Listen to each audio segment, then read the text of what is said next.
Telugu digital media network లో political కేటగిరీలో number 1 కేవలం 72 గంటల్లో 1,50,00,000 వ్యూస్ పైగా popular TV network. Welcome to Telugu Babu. ఇప్పుడు సమంత పాటున్నారు కాంగ్రెస్ పార్టీ నాయకులు ఎమ్మెల్యే దేవరకద్ర ఎమ్మెల్యే మధుసూదన్ రెడ్డి గారు ఉన్నారు. సార్ ఏంటి సార్ రేపటి పాలమూరు యాత్ర ఎట్లా ఉండే అవకాశం ఉంది? మీరే చూస్తారు. రేపు మీరు అందరినీ కూడా ఆహ్వానించినాం కదా, వాస్తవాలను ప్రజలకు తెలియజేయాలనే పాలమూరు రంగారెడ్డి ప్రాజెక్టు సందర్శన పెట్టుకున్నాం. వాస్తవాలు ఎందుకంటే మేడిగడ్డ పోయి ప్రజలను మళ్ళీ మోసం చేయాలని ఆలోచన చేస్తున్నారు కాబట్టి ఈరోజు మేము పాలమూరు రంగారెడ్డి విషయాన్ని ఏ విధంగా టీఆర్ఎస్లు పాలమూరు రంగారెడ్డి ప్రాజెక్టు పట్ల మోసం చేశారు, ఏ విధంగా అవినీతి చేశారు, ఎందుకు పూర్తి చేయలేదు, ఏ విధంగా వాళ్ళు ప్రజలను మభ్యపెట్టిరు అనే విషయాలన్నీ కూడా తెలియజేయాలని పాలమూరు రంగారెడ్డి సందర్శన పెట్టుకున్నాము.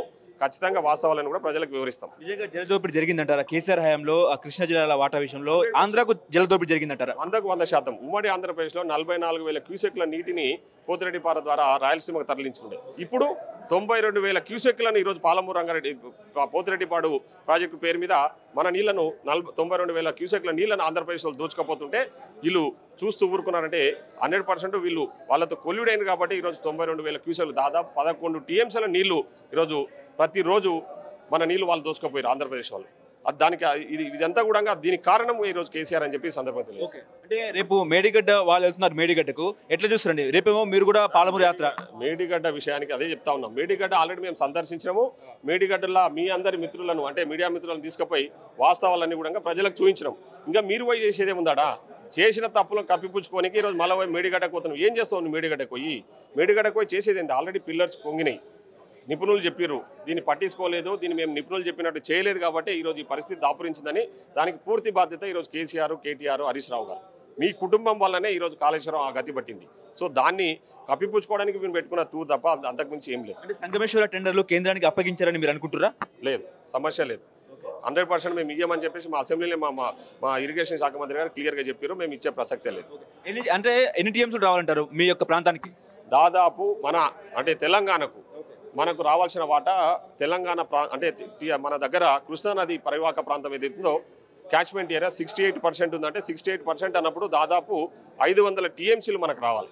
మన వాటా కింద 500 టీఎంసీలు రావాల్సి ఉంటే ఈరోజు టీఆర్ఎస్ వాళ్ళు 200 టీఎంసీ 299 టీఎంసీలకి ఒప్పుకున్నారు కాబట్టి ఈరోజు మనకు అన్యాయం జరుగుతూ ఉంది. సో ఈరోజు మేము డిమాండ్ చేస్తూ ఉన్నాం, మాకు 500 టీఎంసీలు ఇస్తేనే మేము కేంద్ర కేఆర్ఎంబీకి ప్రాజెక్టులు అప్పచెప్పడానికి సిద్ధంగా ఉన్నాం.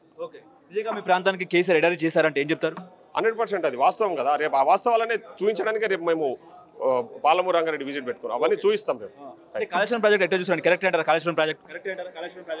కాళేశ్వరం ప్రాజెక్టు ఇప్పుడైతే మేడిగడ్డ దగ్గర కట్టిన ప్రాజెక్ట్ ఏదైతే ఉందో అది తప్పు అని చెప్పేసి నిపుణుల రిపోర్ట్స్ ఉన్నాయి.